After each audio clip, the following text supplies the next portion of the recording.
Hi friends, I'm Chelsea Grayson coming to you once again from the Office of the CEO. This is my show where I can help you be more successful in your current career, and I can also help you successfully transition to a new career. Today we're going to do a quick bite. This is a continuation of the series that I've been doing on understanding legal agreements better so that you can make sure that your legal agreement properly memorializes the deal that you thought you were entering into. And I wanted to get quickly to some additional defined terms in typical legal agreements that you should have a very clear understanding of when you're approaching a deal. So let's get right into it. So in the first introductory paragraph of a properly drafted legal agreement, it will define who the parties to the agreement are. So, and that's usually signified throughout the document. Every time you refer to the word parties, the parties to this agreement, or the parties, or a party to this agreement, it'll have a capitalized P, right? So you know that you're talking about that defined term. And you need to check that term very carefully in that introductory paragraph or in the definitions section of the agreement to make sure that the concept of party or parties is properly defined as the people or entities who have entered into this agreement, the people who have actually signed this agreement. So folks who have not entered into the agreement, even if they are impacted by the agreement, even if they are referred to at some point in the agreement, are not in the defined term party or parties. So that is the typical usage of that term. So you need to make sure that term is properly defined so that all throughout the document, when you're talking about party or parties to the agreement, you're not talking about folks that have not entered into the agreement, have not signed the agreement. Those people can have other defined terms that are ascribed to them in the agreement. You can certainly refer to people or organizations that have not entered into this agreement, that have not signed the agreement, but they shouldn't be within the defined term party. You should always know who you're talking about when you talk about party, and it's the folks who are actually obligated to do something pursuant to this agreement.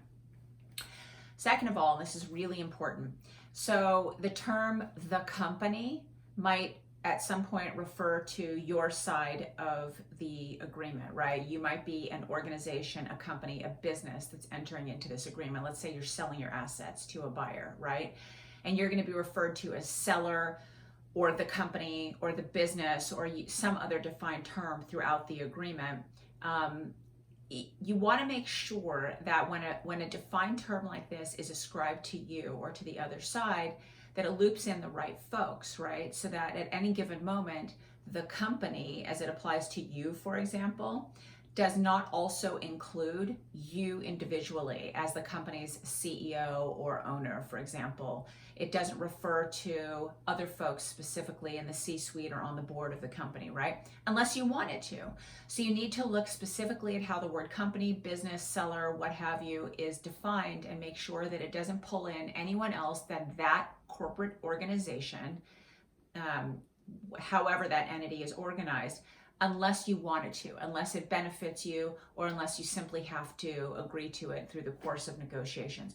So I guess the bottom line here is don't assume that just because there's a defined term, the company, the business, seller, that it only refers to that corporate organization.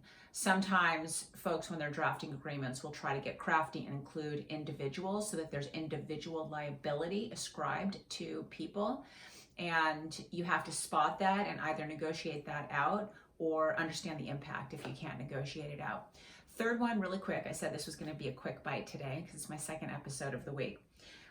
The word person is oftentimes used as a defined term throughout the course of the agreement so that you're obligated to indemnify all persons, for example, or you're covenanting to all persons, or a person, it'll talk about the impact of this agreement on a person with a capital P.